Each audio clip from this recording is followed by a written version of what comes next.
Salam əziz şagirdlər, dərsimiz məntiqlə aşkar əməllərdir. Gəlin bəzi sualların izahlarına baxaq. Birinci sual. Baxın, burada bizə düsturu verir. A 3 bucaq B bərabərdir 4 vuraq A üstəgəl 3 vuraq B-dir.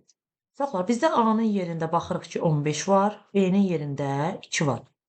İndi düsturumuzu tətbiq edirik. 4 vuraq A. Yəni A-nın yerinə 15 yazırıq.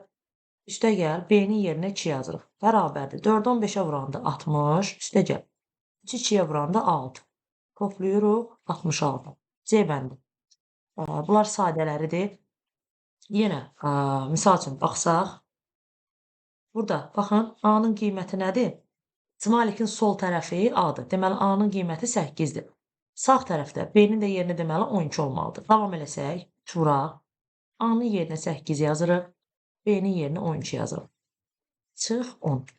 Mötərizənin içini hesablayırıq birinci. 8-in üstə 12, 20. 20-ni 3-ə vuranda 60. 60-dan da 10 çıxırıq. 50. Cavab A variantı. 6-cı suala baxırıq. Belə tip suallarda çalışın birinci mötərizənin içini həll edərsiniz. Yəni, qayda budur. Birinci mötərizənin içi həll olunmalıdır. 8, 3 bucaq 10. Gətirək yerinə yazaq. A-nın yerinə 8, B-nin yerinə 10 yazsaq, necə olur? 5 vuraq 8, üstəgəl 10, çıx 8. Bərabərdir. Deməli, 5-i 8-ə vuranda 40. Digərinə gəl, ondan da 8 çıxanda 2. Cavab nə elədi? 42. Baxın, uşaqlar, bu mötərizənin yəni cavabı 42 elədi. İndi 5, ox işarəsi 15. Bunu hesablamalıyıq. A-nın yerində 5-dir, B-nin yerində 15-dir. Bərabərdir. B-ni A-ya bölməliyik. Yəni, 15-i 5-ə bölürük. Cavab eləyir 3. Bu mötərizənin cavabı 3-dür. 42 üzərinə gəl 3. Cavab 45. Yəni, A variantı. Yəni, birinci mötərizənin cavabları hesablanmalıdır, daha sonra nə tələb olunur, onu tapmalıyıq. 9-cu sual. 3 dənə əməliyyat var burada. Gəlin baxaq. 7 dairə 8. 7, 8. Baxın, A-nın yerində 7 var, B-nin yerində 8. Necə hesablanır? 3 vuraq 7, çıx. 2 vur 8. 3 dəfə 7, 21. 2 dəfə 8, 16. 21-dən 16 çıxırıq, cavab 5. Elə mötərizənin aşağısından bax, qiymətini 5 yazırıq.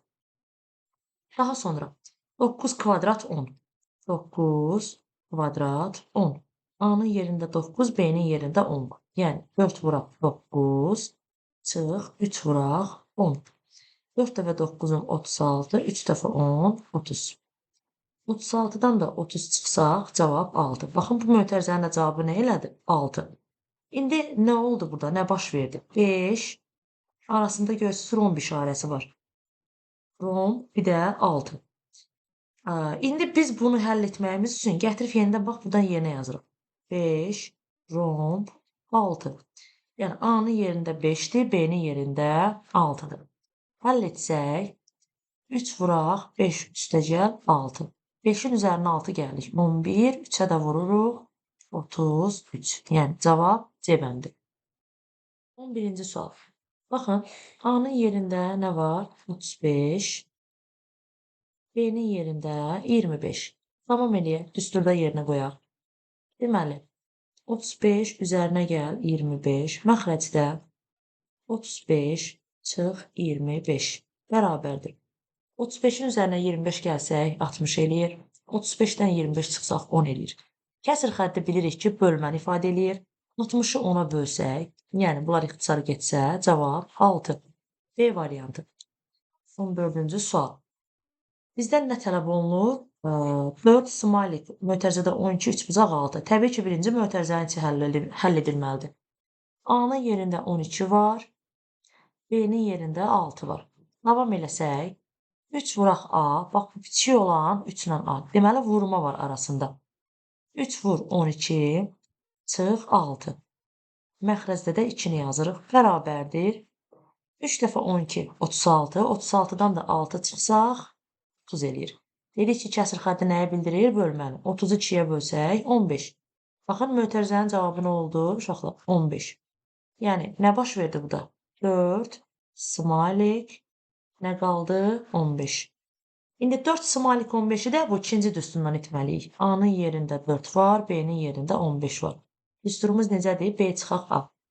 Yəni 15-dən də 4-ü çıxsaq, cavab eləyir 11. C variantı.